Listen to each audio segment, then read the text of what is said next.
الحمد لله وحده والصلاة والسلام على من لا نبي بعده وعلى آله وأصحابه أجمعين ومن تبعهم بإحسان إلى يوم الدين.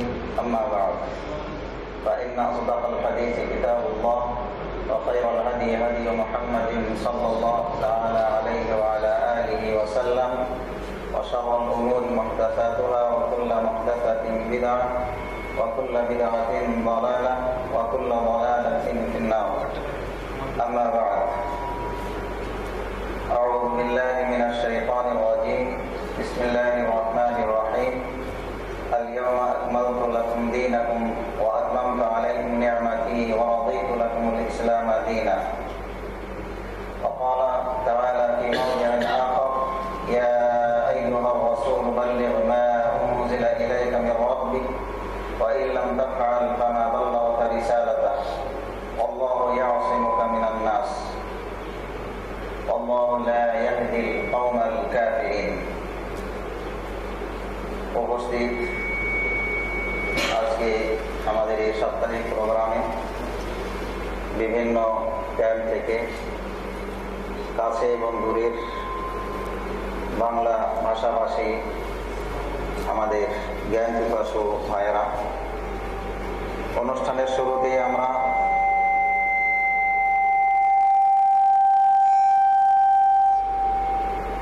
আল্লাহর প্রশংসা জানাই যে আল্লাহ রাব্বুল আলামিন তার অশেষ মেহেরবানিতে এবং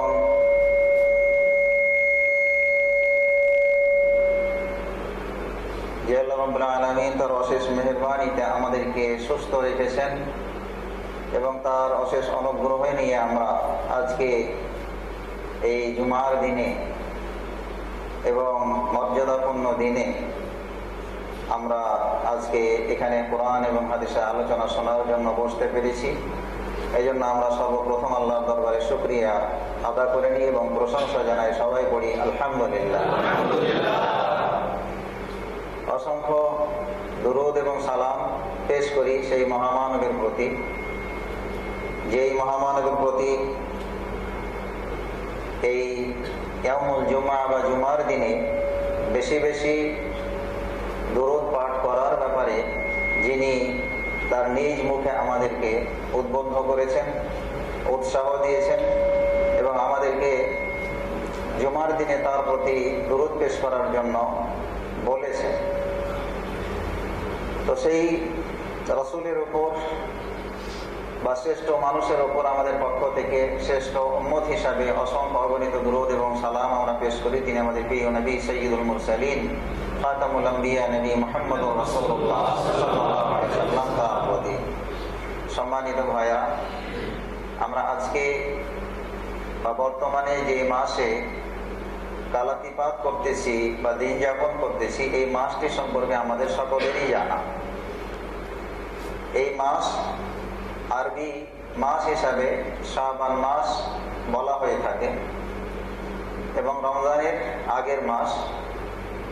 তো রমজান যেহেতু একটি মর্যাদাপূর্ণ মাস, মুসলমানের জন্য বিরাট একটা নেকি কামানোর মাস, এই রমজানে যেহেতু অনেক ফজিলত, অনেক খায়র এবং বরকত আল্লাহ রাব্বুল আলামিন আমাদের জন্য রেখেছেন, সেটাকে পাওয়া পূর্ব প্রস্তুতি হিসাবে এই মাসটির তাৎপর্য আমাদের কাছে অনেক বেশি, অনেক গুরুত্ব বহন করে এবং এই মাসে আমাদের কিছু করণীয় পূর্ব প্রস্তুতি হিসাবে, যেহেতু সামনে রমজান মাস অপ্রান্ত অগণিত নেকি নিয়ে আমাদের সামনে উপস্থিত হতে চলেছে, তো সেই মাসকে আমাদের সম্মান জানানোর জন্য অগ্রিম প্রস্তুতি হিসাবে এই মাসের মর্যাদা আমাদের কাছে অনেক বেশি, তাই না? দুনিয়ার ক্ষেত্রে আমরা যখন কোনো মেহমান আসার আমাদের কাছে কোনো খবর পৌঁছে বা আমরা যখন নিশ্চিত হয়ে যে আমাদের বাড়িতে মেহমান আসবে, তখন কিন্তু আমরা মানসিকভাবে, তারপরে আপনার খাবার দাবারের প্রস্তুতি, তারপরে আপনার ঘর গোছানো, তারপরে আপনার আনুষঙ্গিক পরিষ্কার, এগুলো কি আমরা করে থাকি, করি না? কেন করি? মেহমান কিন্তু তখনও আসে নাই, তাই না? হয়তো এক সপ্তাহ আগে থেকে অথবা 15 দিন আগে থেকে। আর বিয়ে শাদী লাগলে তো আরো কোনো কথাই নাই, বিয়ের রেট যদি করে ফিক্সড হয়ে থাকে। তো আমরা এই মেহমানদের আগমনের জন্য আমরা অগ্রিম প্রস্তুতি নিই। এরপরে রাষ্ট্রীয় মেহমান যদি হয় তাহলে আরো কি স্পেশাল হবে। তা আমরা কি করি, প্রস্তুতি নিয়ে একবারে রাষ্ট্রীয় ভাবে লাল গালিচা বিছিয়ে, হ্যাঁ, এরপরে আপনার একেবারে মন্ত্রী মিনিস্টার যত ক্যাবিনেট সচিব আছে সবাই মিলে গিয়ে এয়ারপোর্টে আমরা কি উপস্থিত হই। কি কারণে? যে রাষ্ট্রীয় মেহমান সে আমাদের মাঝে আগমন করবে, তাকে আমরা স্বাগতম জানানোর জন্য। তো এই রমজান একজন মুসলিম হিসাবে, একজন মুমিন হিসাবে আমাদের কাছে সর্বশ্রেষ্ঠ মাস। এবং এই রমজান হচ্ছে একজন মুসলমানের নেকি কামানোর জন্য সবচেয়ে কি আপনার শ্রেষ্ঠ মাস। তো সেই শ্রেষ্ঠ মাস যেহেতু আমাদের সামনে, মানে বার্তা নিয়ে আসতেছে শ্রেষ্ঠ দিনগুলির, শ্রেষ্ঠ নেকিগুলির, শ্রেষ্ঠ আমলগুলির, তো সেই রমজানকে রমজানের প্রস্তুতি হিসেবে এই মাসে আমাদের অনেক কিছু করণীয় আছে। এই করণীয়গুলো আমাদের কি করতে হবে, নির্ধারণ করতে হবে, পরিকল্পনা নিতে হবে যে রমজান যদি আমরা পেয়ে যাই, আমরা এই রমজানে কি কি পরিকল্পনা নিতে পারি। এই পরিকল্পনাগুলো আমাদের এই মাসে কি করতে হবে, গ্রহণ করতে হবে। এবং এর আগের মাস থেকেই কিন্তু আবার শুরু হয়ে গেছে। এর আগের মাস থেকে, মানে শুধু শাবান না, মানে আরো আগে এক মাস, যে মাস আমরা কি পালন করেছি সেটা হলো কি আপনার রজব। সেই মাসেরও কি একটা গ্রহণযোগ্যতা বা সেটারও কি একটা মর্যাদা আছে। আল্লাহ রাসূল সাল্লাল্লাহু আলাইহি ওয়াসাল্লাম এই মাস আসলেই, রজব মাস পড়লেই দোয়া করতেন, আল্লাহুম্মা বারিক লানা ফি রজব ওয়া শাবান ওয়া বাল্লিগনা রমাদান। যে হে আল্লাহ, রজব মাসে বেশি বেশি আমল করার বরকত দান করো, শাবান মাসে বেশি বেশি আমল করার বরকত দান করো, আর রমজান পর্যন্ত পৌঁছার একটা ব্যবস্থা তুমি করে দাও। এই দোয়া আল্লাহ রাসূল সাল্লাল্লাহু আলাইহি সাল্লাম নিজে করেছেন, আমাদেরকেও কি করতে হবে, এই দোয়া করতে হবে। সম্মানিত ভাইয়েরা, এখন আমাদের সামনে যে বিরাট এক মানে আমল যেটা আমরা করে থাকি, তো সেই আমলকে কেন্দ্র করে পূর্ব প্রস্তুতি হিসাবে যেহেতু আমরা এই মাসে বিশেষ একটা রাত বা দিনকে কেন্দ্র করে আমরা মানে একটা আমল করে থাকি, তো সেটার ব্যাপারে আলোচনা করার চেষ্টা করবো। ওয়া মা তাওফীকি ইল্লা বিল্লাহ আলাইহি তাওয়াক্কালতু ওয়া ইলাইহি উনীব। নিশ্চিতভাবে আপনারা সবাই বুঝতে পারতেছেন যে সেই বিষয়টি কি, তাই না? সেই বিষয়টি হচ্ছে আমাদের শবে বরাত। সেই বিষয়টি হচ্ছে আমাদের শবে বরাত। আমরা বাংলাদেশি যারা আছি, বাংলা ভাষাভাষী ভাইয়েরা বা বাংলাদেশি ভাইয়েরা, আমরা শবে বরাত পালন না করলে আমাদের অন্তরের তৃপ্তি যেন কি মিটে না। পারিবারিক ভাবে, ব্যক্তিগত ভাবে এবং রাষ্ট্রীয় ভাবে এই শবে বরাতকে কি করি আমরা খুব আনন্দ উপভোগ করে কি এবং নেকি মনে করে, মর্যাদা মনে করে আমরা কি সেটা পালন করে থাকি। তো আমরা সেই বিষয়টি নিয়ে আজকে মূলত কি করব, আলোচনা করব। যেহেতু রমজানের মাসলা মাসাইল আমরা শুরু করে দিয়েছি, তো রমজানের মাসলা মাসাইলের প্রাসঙ্গিক হিসাবে আমরা এই আলোচনা কি শবে বরাত যেহেতু আমাদের একেবারে সন্নিকটে, তো সেটাকে কেন্দ্র করে আজকে আমরা আলোচনা সেই বিষয়ে কি করার চেষ্টা করব, জানার চেষ্টা করব, বোঝার চেষ্টা করব। আল্লাহ রাব্বুল আলামিন আমাকে যেন তৌফিক দেন, আপনাদেরকে শোনারও যেন আল্লাহ রাব্বুল আলামিন ধৈর্য দেন, আমরা যাতে ভালোভাবে আলোচনাটা কি আমরা করতে পারি এবং শুনতে পারি। সম্মানিত ভাইরা, আল্লাহ রাব্বুল আলামিন আমাদের নবী মুহাম্মদুর রাসূলুল্লাহ সাল্লাল্লাহু আলাইহি ওয়াসাল্লামকে পৃথিবীর বুকে পাঠিয়েছিলেন তার তাওহীদকে প্রতিষ্ঠা করার জন্য, তার দ্বীনকে প্রতিষ্ঠা করার জন্য। তো আমাদের নবী মুহাম্মদুর রাসূলুল্লাহ সাল্লাল্লাহু আলাইহি ওয়াসাল্লাম তিনি তার মক্কা জীবনের 13 বছর আর মাদানী জীবনের 10 বছর, মোট 23 বছর আপনার অক্লান্ত এবং অনেক কষ্ট, লাঞ্ছনা, গঞ্জনা আপনার কি করে উপেক্ষা করে আল্লাহর জমিনে আল্লাহর দ্বীনকে তিনি কি করেছেন, প্রতিষ্ঠা করে গেছেন। আল্লাহর জমিনে আল্লাহর দ্বীনকে তিনি কি করেছেন, প্রতিষ্ঠা করে গেছেন। এবং আল্লাহর দ্বীন কায়েম না হওয়া পর্যন্ত আমাদের নবী মুহাম্মদুর রাসূলুল্লাহ সাল্লাল্লাহু আলাইহি ওয়াসাল্লামকে আল্লাহ রাব্বুল আলামিন দুনিয়া থেকে আপনার কি করেন নাই, আপনার নেন নাই, দুনিয়া থেকে উঠিয়ে নেন নাই, যতদিন পর্যন্ত তার জমিনে তার দ্বীন প্রতিষ্ঠা না হয়েছে তার নবী মুহাম্মদুর রাসূলুল্লাহ সাল্লাল্লাহু আলাইহি ওয়াসাল্লামের দাওয়াতের মাধ্যমে। যখন আল্লাহ রাসূল সাল্লাল্লাহু আলাইহি ওয়াসাল্লাম মক্কা বিজয় করলেন, মক্কা বিজয়ের পরে আপনার আরাফার ময়দানে লক্ষাধিক সাহাবীর সামনে যখন তিনি কি করতেছেন, ভাষণ দিচ্ছেন এবং এই আয়াত যখন পাঠ করলেন, যে আল ইয়াউমা আকমালতু লাকুম দীনাকুম ওয়া আতমামতু আলাইকুম নি'মাতি ওয়া রাদিতু লাকুমুল ইসলাম দীনা। সূরা মায়েদা 3 নম্বর আয়াত। আল্লাহ তাআলা এখানে বলতেছে যে আজকের দিন মানে আরাফাত দিবসকে কেন্দ্র করে আল্লাহ তাআলা আয়াত নাযিল করে আমাদের নবীকে জানিয়ে দিয়েছেন যে আজকের দিনে আমি তোমাদের জন্য তোমাদের দ্বীনকে ধর্ম হিসাবে মানার যাবতীয় নিয়ম কানুনকে আমি কি করলাম? পরিপূর্ণ করে দিলাম। আমি কি করলাম? পরিপূর্ণ করে দিলাম। দ্বীন পরিপূর্ণ করে দিলাম তোমাদের জন্য, তোমাদের দ্বীনকে কোনো সাইড বা কোনো বিষয়ে মানে এই দ্বীন সম্পর্কে অজানা কোনো কিছু তোমাদের জন্য কি আমি রাখি নাই। আমার বন্ধুর মাধ্যমে, আমার রাসূলের মাধ্যমে, আমার হাবিবের মাধ্যমে আমি আমার দ্বীনকে তোমাদের কাছে পরিপূর্ণ একটি দ্বীন কি করলাম? আজকে পূর্ণ করে দিলাম।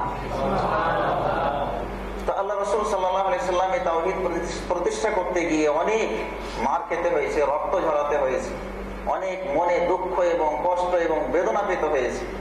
তার জন্মভূমি ছেড়ে মদিনায় হিজরত করতে হয়েছে।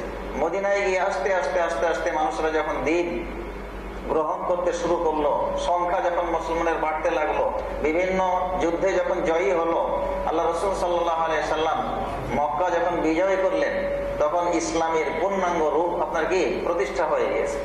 আল্লাহ রাব্বুল আলামিন আয়াত নাযিল করে জানিয়ে দিলেন যে তোমাদের দ্বীনকে আমি পরিপূর্ণ করে দিলাম। আতমামতু আলাইকুম নি'মাতি, আর আমার যত প্রকার নিয়ামত আছে সমস্ত নিয়ামতকে আমি একেবারে কানায় কানায় ভরপুর করে দিলাম। নিয়ামতও কিন্তু আল্লাহ রাব্বুল আলামিন আমাদের জন্য অপূর্ণাঙ্গ রাখে নাই। কোন নিয়ামত আমাদের জন্য অপূর্ণাঙ্গ রাখে নাই। আমাদের পূর্বের নবী তারাও কিন্তু এসেছেন, তাদের উম্মতের বিভিন্ন সমস্যা তৈরি হয়েছে, তাদের বিভিন্ন কি খাবার দাবারের সমস্যা ছিল, যার কারণে তারা আল্লাহর কাছে দাবিও করেছিল যে হে মুসা, এই মান্না সালোয়াকে আমাদের আর জীবন চলছে না, তুমি আল্লাহর কাছে একটু দোয়া করো, অন্য খাবারের মেনুটা যেন একটু চেঞ্জ করে। দিয়ে পেঁয়াজ চাইলো, রসুন চাইলো, আদা চাইলো। আল্লাহ তাআলা কি সেগুলো আপনার দিলেন? আমরা এমন একটা সময়ে এমন একটা নবীর আন্ডারে উম্মত হয়েছি যে আল্লাহ রাব্বুল আলামিন দ্বীনের ব্যাপারে যেরকম আমাদের জন্য কি রাখেন নাই, কোনো অপূর্ণতা বা ঘাটতি রাখে নাই। অন্যান্য নবীদের আপনার কি ঘাটতি ছিল? আমাদের নবী কি কোনো ঘাটতি রেখে যান নাই? ঠিক এরকম ভাবে অন্যান্য নবীর উম্মতের কি আপনার নিয়ামতের ঘাটতি ছিল, কিন্তু আমাদের নবীর জন্য এবং তার উম্মতের জন্য আল্লাহ রাব্বুল আলামিন নিয়ামতেরও কি কোনো ঘাটতি আপনার রাখেন নাই। সে কথাই কি আপনার এই আয়াতে বহন করে যে আতমামতু আলাইকুম নি'মাতি।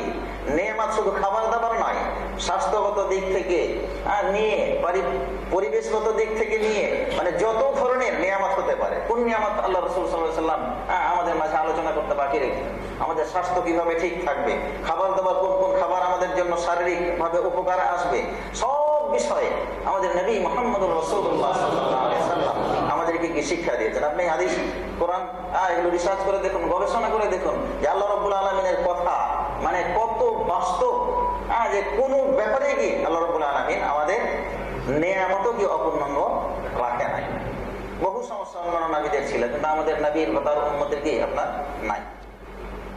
এরপরে আল্লাহ রাব্বুল আলামিন বলতেছেন যে ওয়ারাদিতু লাকুমুল ইসলামা দীনা, এবং তোমাদের জন্য মনোনীত করলাম, পছন্দ করলাম আমি কি দ্বীন হিসাবে, ধর্মীয় পালন হিসাবে ইসলামকে আমি কি করলাম, মানে পছন্দ করলাম। ওয়ারাদিতু লাকুমুল ইসলামা দীনা, তাহলে মনোনীত করেছে আমাদের জন্য কি, আমাদের জন্য কোন ধর্ম মনোনীত করেছেন? ইসলাম। তো সেই ইসলাম আমাদেরকে পালন করার জন্য মুসলিম হতে হবে, মুমিন হতে হবে, তাই না? এখন আমরা যদি আপনার মুসলিম হওয়ার পরে, মুমিন হওয়ার পরে, ঈমান আনার পরে যদি আমরা আল্লাহর কথা এবং নবী মুহাম্মদুর রাসূলুল্লাহ সাল্লাল্লাহু আলাইহি সাল্লামের কথা যদি আমরা না মানি, তো শুধু মৌখিক ভাবে বললাম আর অন্তরে বিশ্বাস করলাম, কাজে আমি বাস্তবায়ন করলাম না, আমি মুমিন নই। আমি মুমিনও নই, আমি মুসলমানও নই। বুঝে আসছে না? আসে নাই? হয়তো মুমিন এই দৃষ্টিকোণ থেকে যে আমি আল্লাহর প্রতি ঈমান এনেছি, বিশ্বাস করেছি, এই দিক থেকে কি মানে মুমিন, ঠিক আছে? ঠিক একবার অন্তরও কি বিশ্বাস করি যে আল্লাহ এক, জান্নাত আছে, জাহান্নাম আছে, রাসূল এসেছেন, এটা মুখেও বললাম আর অন্তর দিয়েও বিশ্বাস করলাম। কিন্তু আমি মুসলমান তখনই হব, ঈমান আনার পরে মুসলমান আমি তখনই হব, তখন আমি নিজেকে মুসলিম বলে দাবি করতে পারবো যখন আমি আল্লাহর প্রতিটা কথাকে আমার জীবনে পালন করার আমি চেষ্টা করব। নবী মুহাম্মদুর রাসূলুল্লাহ সাল্লাল্লাহু আলাইহি ওয়াসাল্লামের যাবতীয় কথাকে যখন আমি আমার জীবনে পালন করার চেষ্টা করব, তখন আমি মুসলিম। মুমিন হওয়া সহজ, কিন্তু মুসলিম হওয়া বড় জটিল। মুসলিম হলো প্র্যাকটিক্যাল, বুঝে আসছে? প্র্যাকটিক্যাল। অতএব ঈমান তিনটা জিনিসের সমন্বয়কে আপনার কি বলা হয়? ঈমান বলা হয়। একটা হলো মৌখিক ভাবে আল্লাহকে আল্লাহ বলে স্বীকার করা, অন্তরে বিশ্বাস করা এবং কাজে পরিণত করা। এই তিনটা জিনিসের সমন্বয়কে আপনার কি বলা হয়? ঈমান বলা হয়। তো আমরা দুটাতে খুব অভ্যস্ত, তৃতীয়টাতে কি আমরা নাই, কাজে নাই। আমরা মৌখিক ভাবে খুব আল্লাহকে আল্লাহ বলে মানি, আল্লাহর ব্যাপারে কেউ কোনো কটূক্তি করলে তার বিরুদ্ধে কি সংগ্রাম করতে, ঝাঁপিয়ে পড়তে রাজি আছি। কিন্তু আল্লাহ যে আমাদেরকে সালাত আদায় করতে বলেছেন, সওম আদায় করতে বলেছেন, সুন্নাতে পাবনী আমাদেরকে হতে বলেছেন, ইত্তেবাই সুন্নাত, আল্লাহ রাসূলের অনুসরণ করার জন্য আল্লাহ তাআলা আমাদেরকে তাকিদ দিয়েছেন, সে বিষয়ে কি আমাদের আমরা মাথা ঘামাই না যে আল্লাহর আনুগত্যের পরপরে যে আল্লাহ রাসূলের সুন্নাতের মুত্তাবি আমাদেরকে হতে হবে, সুন্নাতের অনুসারী হতে হবে, এই ব্যাপারে কি আমাদের গুরুত্ব নেই।